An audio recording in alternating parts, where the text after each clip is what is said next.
Hello everyone, this is David from Automotive Press. At this price range, there aren't too many choices when it comes to driving and owning a truly high-performance SUV. In fact, I don't think there's anything out there that can match this Mercedes-Benz GLS 63's level of acceleration, braking, ride and handling, and ultimate comfort.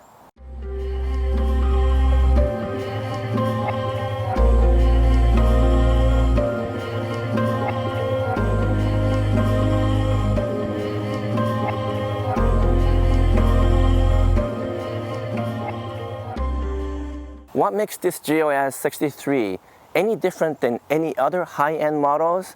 Well, as an automotive engineer, I'm going to give you what we call engineer's audit, which is to walk around the outside, point a number of things out, go into the inside, point out a few more things, and take you for a drive and show you why this GLS 63 is unlike any other SUV out there. I have been involved in automotive engineering and evaluation for over 35 years, so I have driven every possible type of car, truck, and SUV out there. And of course, in the earlier days, we used to say that BMW represented the performance brand, and as time went, many of us liked the Audis as a performance brand. But to be honest with you, in the last, let's say, a decade or so, it is the Mercedes-AMG brand that has become my favorite brand to talk about and think about and enjoy when it comes to true performance, because they seems to have everything just right in terms of the balance between the handling, the ride, the engine tuning, suspension, all that. When everything comes together, it's really hard to beat the AMG brand as a whole. And at the top of that brand is this AMG GLS 63. And you can imagine how difficult it is to combine performance with an SUV this large. In fact, I would say it's very difficult to create an SUV that can compete at the very high end of performance in the same performance category as a Porsche 911. But this thing goes to 0 to 60 in just under 4 seconds, faster than my GR Supra, and it performs and handles in a way that you just cannot imagine. So let me go through the exterior, take you through more of the engineer's audit, and then let me tell you more about this pretty amazing, shockingly good SUV.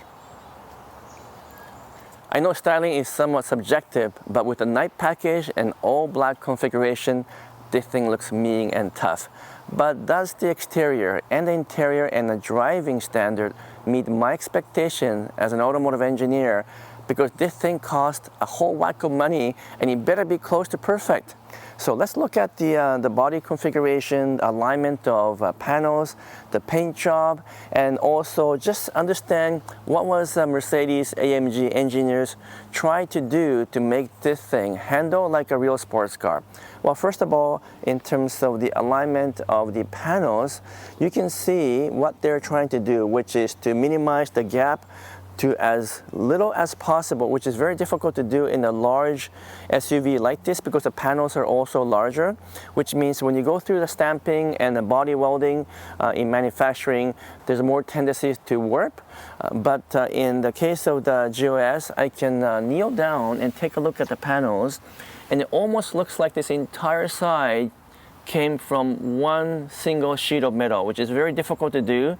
I used to be in automotive manufacturing in the body shop as well, so I can tell if the body isn't anywhere close to perfection. And in this case, you know what? They did an amazing job. It's really hard to get to this level of standard. Now, what about the paint job? What I look for is the consistency of paint from front to back, the gloss, the surface finish, and to make sure there's no issues with pigmentations or defects. And once again, I've audited this car quite thoroughly outside and I can't find any flaw whatsoever. This is truly a paint job that deserves attention, and of course in all black paint it's harder to maintain down the road, but I expect this paint job to be a little bit thicker than its competitors as well. What about the panel alignment and the gaps between these different panels? Well, the gaps are very consistent. It's extraordinarily narrow, which is really hard to get right. And even if I compare this to something like a Lexus LX, which is built in Japan at the best factory in the world, this comes very close, if not as good as Lexus models. You can tell that the gap is not just consistent, but it's very level between the panels, and that's really hard to do, again, in a very large SUV like this. And so it's a quite an interesting engineering feat here, because they also have done other things to make the GLS look absolutely menacing, almost like a Darth Vader in a movie. And you can tell, for example, that the wheels are extraordinarily big. These are 23-inch monocoque wheels with Michelin Pilot Sport 4S, which is often reserved for truly high-end sports cars. And we have a 325s in the back, and we have 285 in the front. These are really, really large tires, and of course low profile to go along with those large tires. Now, in terms of automotive evaluation and technique, I don't always say larger wheels and tires are better. It's more of the tire compound that matters the most, but they have chosen the right kind of tires for this performance, and of course the large size makes it possible to have a really good grip in dry weather. So let me now take you into the inside of the SUV and talk more about what I like and what I don't like about this car. Now, if you're the type of person who likes to step on the side step before getting into this SUV, just take a note that it is very narrow and kind of slippery. It's not designed for the most perfect entry. But let me talk about the rest of the interior and let you know what I like or what I don't like about the inside. Well, first of all, of course, it has a beautiful interior with amazing wood design. It's got this dual panel. Each panel is 12.3 inches, so it looks like a one large single panel, but it's actually two panels. And of course, Mercedes has this new MBUX system, which is a huge improvement from before, but it's also quite complicated, and it's not for a faint of heart. You need to learn how the system works, you need to understand the menu system, and once you have everything figured out, it's probably the most advanced system out there, and it's capable of doing many things, including ability to respond to your voice command, much like Siri on iPhone. But to be honest, I think it's a bit overcomplicated in some ways, and everything requires a little bit of thinking. It's not as intuitive as in the old days when everything was a button. Now, thankfully, we do still get buttons and control for the HVAC, and you still have an option to use a touchpad over here, and there's lots of controls on the steering which will allow you to manage things right from the steering wheel, but nevertheless, it is not a simple system to use. If you're a type of person who likes technology and you are tech fan, you'll love the interior. Now, what about the quality of the inside? Well, the stitching is one of the most difficult things to get it right. But once again, in this Mercedes, of course, you won't expect anything less, but the stitching is near perfect all the way from the door all through the dash panel and around. And even the stitching on this part here in the center console looks absolutely amazing. And there are also some glossy plastic trims, but not as many as you think, which is thankfully a good thing, because they scratch easily and they can be quite glaring in the bright light. Having said that, this aluminum finish, both in the steering and also throughout the interior, is beautiful to look at, but they do get a little bit glaring in the bright light, and at night sometimes they're hard to read. More importantly, one thing I did find a little bit annoying is that while the steering is well designed, it's got a really good grip, for whatever reason, in all AMG models, they choose to put the aluminum look finish on the very bottom of the steering, which is again really good design. But engineering-wise, when you're trying to turn and your hand rests on the aluminum portion, well, it's very slippery. So no performance engineer will want to see that in the steering wheel. You want a good grip all the way around. So that's one complaint I have. Otherwise, the seats are very comfortable, amazing level of support, because you can adjust this in many different ways. I'm not going to talk too much about the back seats and so forth, because I'm going to focus on the engineering things on this video. But there's plenty of space and plenty of controls. Even the second seat has automatic forward and backward. to help you get in and out easily, but it does take a bit of time. So there's all kinds of features and technology that you expect in the car of this price range. And of course, there is all the safety features as well. So those things are expected, but the interior is well designed, well engineered, and I cannot find any sort of a potential defect or quality issues. Now, as I go around and inspect the interior and I do this kind of usual squeak and rattle test, I didn't notice too much squeaks and rattles when I'm driving, but when you go over rough road, there is a little bit of squeaks that comes from a dash, but more annoyingly, the steering has a squeak right in the center here where the aluminum finish is, and that squeaks every time I touch it or I use it to turn the car. So a little bit unexpected in a car of this price range. I'm sure it's something that the dealer can fix pretty simply. Otherwise, it's a beautiful design. Overall, of course, it's AMG after all, and it does give you a feel of being in a very expensive model, but more importantly, how does it drive? So let's take it for a spin, and let me tell you what I like or maybe what I don't like about this SUV. Of course, at this price range, there aren't too many competitors out there. The Range Rover SVR come to my mind, although that's a two-row SUV. And then BMW does have an XB7 model, which is Alpina version, and that will compete with this as well.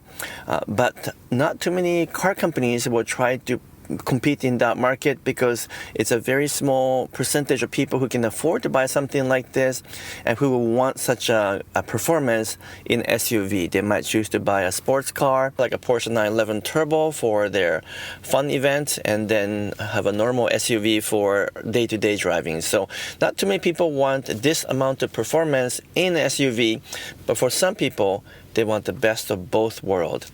Really good engine, superb acceleration and braking, and be able to drive it day to day. So that's what this model is for. Now, in terms of the driving feel, I've driven almost all of the AMG models out there. And one thing that I've noticed in other models is that there's a bit of a numbness in the steering, even though it's fast and rides well and corners well. So I was really looking forward to this model here because I was curious as to if the AMG engineers were able to sort that out and give us the type of handling and driving and also steering feel that I expect in a flagship performance SUV. In terms of the steering feel, the ride, the chassis, management and engineering, sometimes it's really hard to get the balance just right. But thankfully, I think on this Mercedes, they've done a better job than any other AMG models. The steering has a really good heft, has just the right amount of road feel. It's not too light.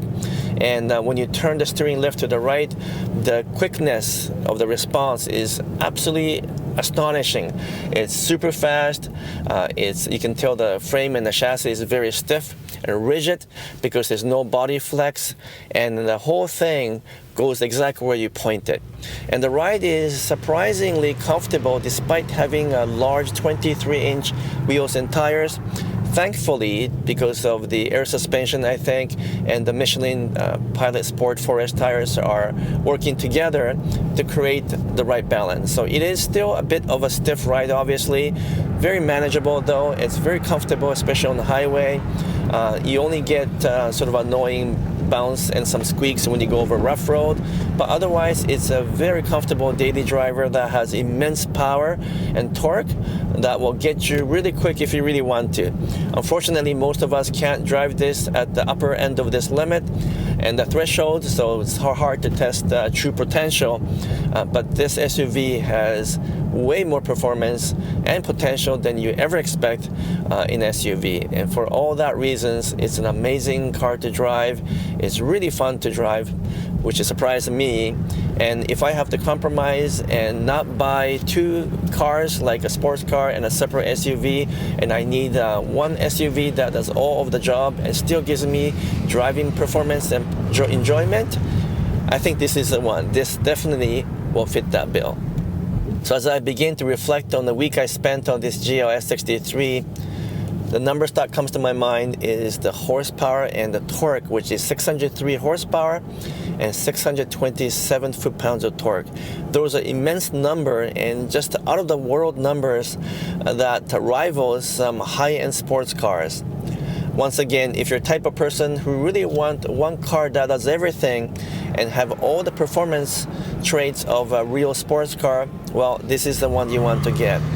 Shockingly good performance, very accurate steering, and yes, there's some flaws here and there in interior, but if you want the ultimate performance machine that can also carry passengers in the back and some luggage and take you to a long trip perhaps, well, there's nothing that comes close.